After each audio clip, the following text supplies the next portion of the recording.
morning, Zepbound disposal and Mounjaro pen disposal on today's episode. Hi, beautiful friends. I'm Elizabeth, Countess of Shopping. I have lost over 106 pounds the last 2 years and 2 months, so 26 months of being on Mounjaro, Zepbound, and tirzepatide compound. And on today's episode, I am going to talk about compounds in addition to Mounjaro pen disposal and Zepbound pen disposal to save you a ton of time, a ton of money, and to do it the proper way so you're not hurting the environment or minimizing that as best possible, and other people. You're gonna wanna stay till the end, particularly if in your home you have pets, kids, or folks who have maybe dementia or cognitive decline. We're gonna talk about those at the end, so stay tuned to that. Let's dive in. First and foremost, number one, for each state is different in terms of the disposal. I will share with you at the end a specific website, 2 of them that are going to save you a ton of time on doing this. I live in Virginia, so I'm going to talk about my Virginia experience with this because each state is different and each county within that can also have different nuances. Again, we're going to clear this all up. You'll leave this video, you have my promise and word on that, of the action items you need to take if you're just starting Mounjaro or just starting Zepbound, or maybe you've been on it for a while and you switch to the tirzepatide compound or even semaglutide compound. Share this with your WEGOVY friends too, because it's still applicable with the pen disposal. What do you do with these things after? I have like a bunch of them. I've taken over 100 injections, more than that, 110 plus. What do you do with these pens and needles if you're on a compound? Where do these needles go to be safe? Okay, so first and foremost, you're like, why does she have a Tide laundry bin in her studio? Well, in Virginia, there's a couple of things that we can do. First and foremost, I would recommend, and all of the things I'm going to be talking about, my free resources, I will be linking those all in the description link below. Just click the ...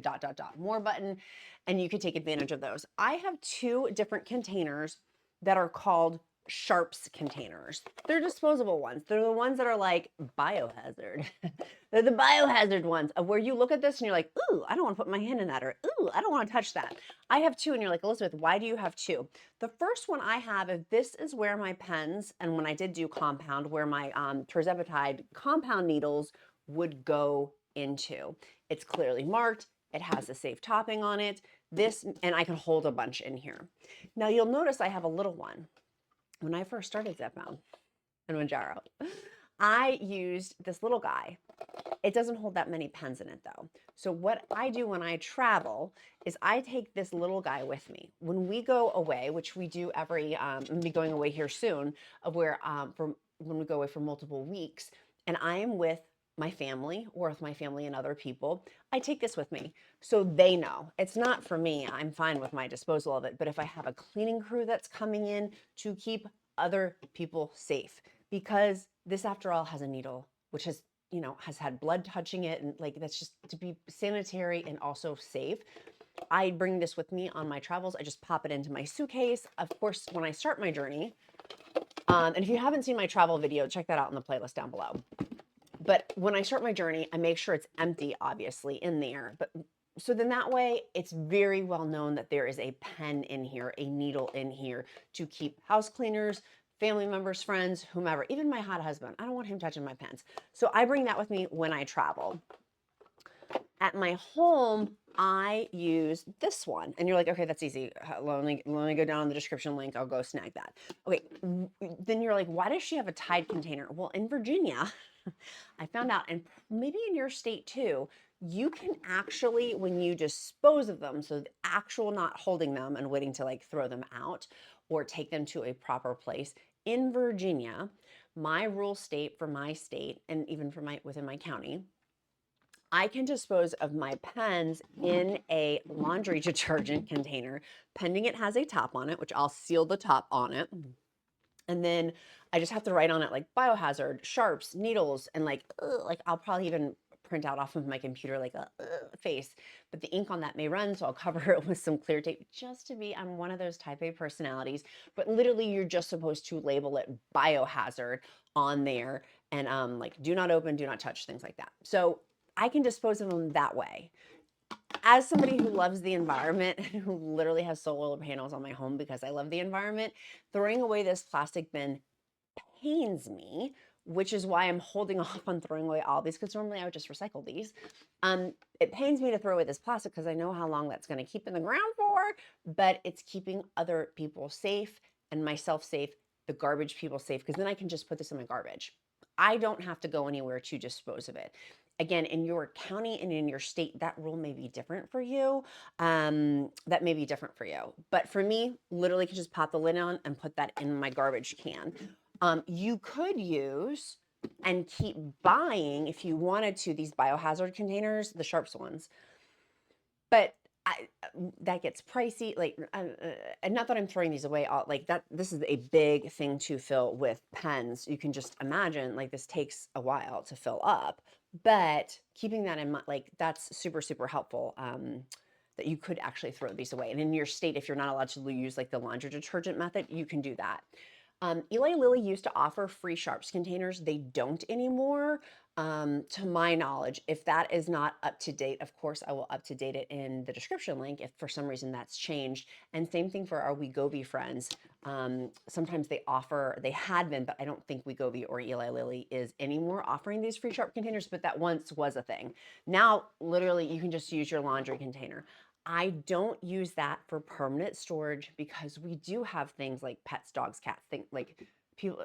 We have an amazing house cleaning crew that comes in who I love dearly, and I want to protect them. So keeping them safe, keeping myself safe, is why I don't store them all in there all the time. But I could, and I could put that childproof lock on it too, which would be helpful for children. But we're going to go more into depth than that. But first, if you are just starting Zepbound, Mounjaro, I want to encourage you to get LMNT electrolytes for side effects. And let me use my I statements. For me, I bought LMNT electrolytes in the stick packet. They didn't have the canned version back in my day, 2+ years ago.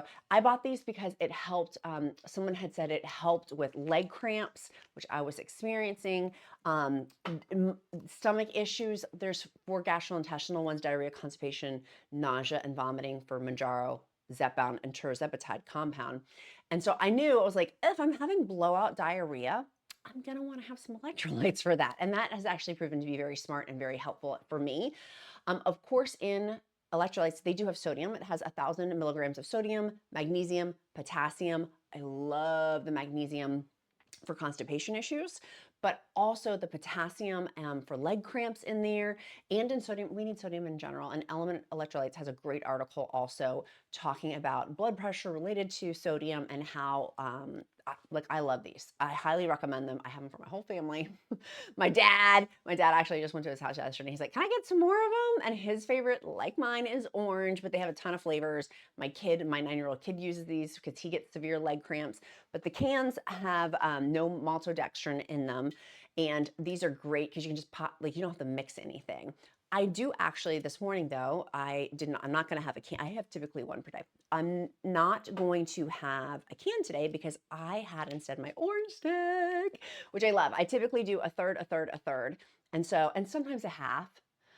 But I will put the whole thing in a glass carafe, shake it with water, and then I'll put in my 40-ounce tumbler with ice. I'll pour that in and then just fill the rest up with water. So it's not salty tasting because you can customize the flavoring with the salt ratio for yourself. It's so good, but it helped so much with side effects. It's my biggest recommendation. If I could go back and tell myself on Mounjaro 2.5 milligrams and Zepbound 2.5 milligrams, the beginning dose, what should I do and what should I start off with and what should I have to be well prepared? LMNT electrolytes, and for 2+ years now that I've been taking them, game changer. I have taken them and will continue to take them because they're so wonderful. LMNT has been very gracious to give the Countess of Shopping a discount. Go to drinklmnt.com/queen, QUEEN. It's also hyperlinked down in the description, but you can go straight to this website as well and get 8 free sticks with any purchase. So, which is amazing. We just did our little stock up here in our household, getting ready for, it's going to start getting hotter here in Virginia. And so we like to have our refrigerator stocked with all of the cans too, because they're so good. So side effects, super, super important to think about in addition to your Zepbound pen disposal and Mounjaro pen disposal as well. Now let's talk about kids, pets. If you have somebody in your home that you're taking care of that maybe has dementia or cognitive decline, how important disposal is, in particular to keep them safe, because you do have an obligation for other people with your pens because there's a needle on there and it has blood on there, and or it can have, you know, it's touched your bodily, like it's an injection. It is an injection, and so I'm putting this on improperly. Yeah, that's going to drive me nuts. That it's not. Forgive me for not having that on properly. It's going to make me mental. But you have the little slidey thing on there too. So like little hands can't go in here. So for pets, we have two amazing dogs, Mr. Freddie and Wilma Jean. She is our almost 100-pound Great Pyrenees dog. Do you know what Great Pyrenees dogs do? They will loop the perimeter because they're working dogs. And so she is working and she will loop the perimeter of our home, including coming into my studio and other areas of our home. Even if the door is shut, like this door, she will push it with her snout and go through even if the door is closed, which has led to some complications for my Zepbound pen disposal. Having a dog that is very curious. Mr. Freddie is not curious. He's like, I don't care. Wilma is curious. And so if you have cats that climb or dogs that can get into things like my curious almost 1-year-old Great Pyrenees, I want to encourage you, put this up higher or put it in a cabinet, put it behind a door and then in a cabinet like underneath your bathroom sink, a kitchen cabinet, somewhere where critters, if you have pets, cannot get to it, to keep them safe. The last thing I want to do is having Wilma access the needles and things like that in here. I was like, where did the needle go? Where did that used needle go? See what I mean? Like being that's not, I'm laughing, but that's not smart at all. Making sure like this is dangerous to leave out for a pet because she could just chomp right down on that. And that is dangerous. So making sure that's in there. When I'm done with this video, I'm going to do a whole sweep of my studio to make sure there's nothing laying out at all. I want to pop this open so badly right now. I'm like, oh, I can't wait. I've already had mine for the day. I love them so much. I've already had mine for the day. You can't have more than one per day, but I like to typically just have one. So pets, behind a door and behind maybe a cabinet or up high. But Wilma is, she's a Great Pyrenees, so she's very tall. So her nose can fit up to, my desk is right here. She can fit right on my desk. So keeping these far back and far away and keeping her safe, super important. Number 2, kids. My kid is smart and is inquisitive. And probably like your kids too. And so he knows not to touch my pens. For example, my pens when they're stored in the refrigerator, which I've done a whole video on that too. It's linked down in the description link below on how to keep your pen in the refrigerator, how long it refrigerates, all of that stuff, how to travel if you choose to travel with it. But for my kid, he knows not to go into the pens in our, it's where the deli meat goes in our refrigerator. He knows, do not touch that. Like he is not allowed. And so he knows, but when we have guests over, for example, for when we have people over for Christmas Eve, for example, those guests don't know going into my, like, hey, go grab the cheese platter, or go grab this. So I literally labeled do not open in the pull-out drawer. I don't want anyone touching my pens in my refrigerator. But after the fact, with the disposal of it, my kid, like, what's not to say? Because this does need to be labeled, and I'm going to take the pens out and put it back into the sharps container. So this was just for today's video to show, like, have something to hold. But this should be very well labeled. Or if you've got somebody who is dyslexic who cannot read well, making sure you put like the skull and crossbones on there. Like they may not be able to read biohazard. You know what I'm saying? Like warning, like that's why I like these. If somebody is not able to read or reads limitedly or reads in a different language, having this is very clear. Very, very clear. Like that is an international sign of don't touch it.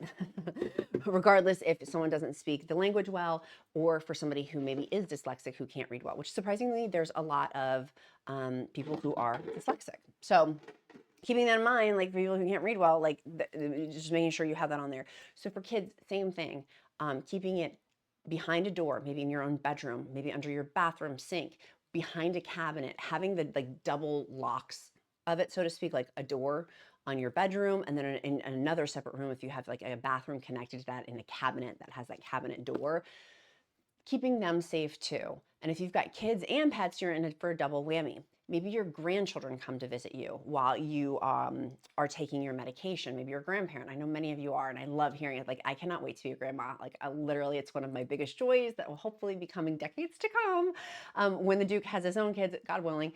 But for grandparents, if they come, the grandkids come to visit, like what if they scamper off? Like my kid, when he was little, would just bolt. And so keeping them safe, if you've got a bolter, as well of just not leaving these things out and putting them and storing them properly behind a door, preferably 2 doors is my method on that. Next, number 3, folks with dementia, if you're caring for like your parents who maybe have dementia or cognitive decline children or cognitive decline adults or things like that, same thing, keeping them safe, same rules apply. But what I would do is even in your refrigerator, one of our beautiful, and I'll link this down on the list down below in the description, has a lock box that they put their pens in the refrigerator. And so that was one thing I wanted to mention, like a step above too, if you wanted to actually put a lock on it. But if that, the only thing with that is with those boxes, if you put that in the refrigerator, someone could shake this, and these are glass. There is glass in here. So in addition to a needle, there's glass. So if someone shakes it, that could break the glass. Keeping that in mind in there, which may be another thing to get, to get separately. Excuse me as I drop down on my drop door. One of my favorite things is a separate refrigerator. Now I've shown these before and I really want to give full disclaimers on them. They're separate like little skincare, beauty refrigerators. You don't need these. I like having these when I travel. I will bring my pens and put them in there. Before you even use this, test the temperature. If your pen freezes, Mounjaro pen, Zepbound pen, you will have to throw it away. Per Eli Lilly's literature, it tells us the pens cannot freeze. They're null and void. And if you're paying over $1,000, if you're using the savings card, $650 or $550 if you're the OG savings card per month, it's a lot of money to throw away. So test these just to make sure, put a little thermometer in there, a little, you're a smart cookie. I know you can figure out how to take a temperature, but put some temperature before you use it just to make sure it's not frozen and that it's at the temperature in which it's supposed to be, which I'm sure it is, but just double checking. That, I apologize, is my reminder. I need to go pick up Duke from school. But this is an awesome option, particularly if you have dementia, folks, if you're caring for your parents with dementia, if you're traveling, to bring your pens with you. And again, all of these will be linked down below. And it has on here cold, it has the different volts. I like this because I can connect it to my solar generator. So when we're traveling, it can just stay cold. But here's the deal. Your box, let me make sure. I was like, oh, make sure my name's not showing on here. Your box, I don't want to swing this box so you guys can see my prescription label on there, but the box doesn't fit on there.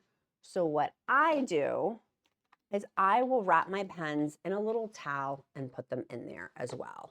Just because, again, they're glass and I don't want them jiggling in there. Is that excessive? Probably, yeah. But I like this option. And so again, going back to having dementia or cognitive decline, maybe just having a separate refrigerator. Testing it though. I like the little mini ones. I do also have one that is, I put my sparkling waters in and my electrolytes in my bedroom. I have a separate one. I could put my pens in those, but my family has access to those. And I like the red one that I have because it's bold. I could even put on there a label that says, don't touch, things like that, just to make sure, like, hands off. Yikes, a little yikes face. That could be another option for you too. Just again, in terms of transporting the pens. And I've shown before my travel container. This one has a power bank on it. It's like super bougie, but oh my gosh, it has auto shut off on there. It has the temperature reads on there. It's like the top of the line for travel. In terms of pen travel with it, you don't need that. I've done other lower priced items, but just to give some updates on it, because I know some of you guys are like, oh my gosh, I haven't seen that. Yes, I have updated it in terms of my travel because I travel so much now. Taking my pens, you can technically leave your pens out of the refrigerator, Mounjaro pens and Zepbound pens for 21 days. But I dropped those pens. I don't want to leave, for me, I want my pens to be as pristine and perfect as possible. And so why would I leave it out of the refrigerator? You can for up to 21 days, but why would I want to do that? So for me, that's why I like to travel with it staying cold, just making sure things don't freeze. Testing it beforehand just to make sure things don't freeze is really, really important as well. So I hope in terms of all of the disposal, the Mounjaro disposal, I told you I was going to give you 2 specific websites, and they will also be linked in the description link below. One, check with your local trash removal service or your health department. check that out too. Like within your county, they may have rules and things like that. Number 2, it's fda.gov/ and again, I'll put the all this will be linked in the description link below. Click the ... more button and you can get it, but it's fda.gov/ safe sharp disposal for sharps disposal methods. And then number 3, visit safeneedledisposal.org for local disposal locations within your zip code, because there may be rules within your state and then other rules within your county too. And then now you have, as I promised you, all of the tools to dispose of your needles properly. My lid on this disposal, by the way, it has over here, the top part on this is not properly, like, follow the instructions for this, like the assembly methods, to make sure you are following the proper disposal methods on here. There's a little window that I can do, like, just make sure you're following. I feel like that's clear, but just to make sure we're dotting our I's and crossing our T's. But hopefully this video is giving, I mean, not hopefully, it's giving you everything you need to now properly dispose of your pens, so you're following your rules within your state and county. My beautiful friends, we do a little thing here. It's an emoji of the day. It helps me to get to know you better because I care, and seeing your name pop up over and over and over again is how I get to know people. And so our emoji of the day is a lightning bolt, and that tells me that you watched this far in the video. And if you have, it probably means you like my content. If you like my content, I want to get to know you better, bestie. So lightning bolt is today's emoji of the day, and I will also, a byproduct of that, pray over you. And if you don't believe in prayer, uplift you in positive thought, because all are welcome at the Countess of Shopping table. Number 2, action. We're not just about talking here, we're also about action and doing stuff and moving us forward. You haven't really learned anything if you don't actually apply what you've learned and put it into action. So let's be action focused. What are you doing today to move you closer to your goals? What are you doing today to move you closer to your goals? For me, I'm going to be doing some meal prep. I'm going to be getting my veggies washed, and I've really gotten into a kick with fruits recently. There's some amazing fruits here as I'm filming this in March that are so good. So I want to encourage you, if you haven't switch up your vegetable routine, switch up your fruit routine. If you want something new to be exciting for your meal plan, switch it up. Maybe try a new grocery store to see if they have different produce than your grocery store. I've done that recently, and the world's been my oyster, honey. It's been so good. Okay, my sweet friends, I love you so super much. Make sure you go to get your LMNT electrolytes. Go stock up. It's 8 free. It's 8 free sticks with any purchase at drinkelement.com /queen, QUEEN. That's also linked in the description link below. My friends, be kind to yourself, be kind to others. I'm Countess of Shopping. Count my blessings because life is delicious. I love you. I look forward to seeing you tomorrow. Bye, guys.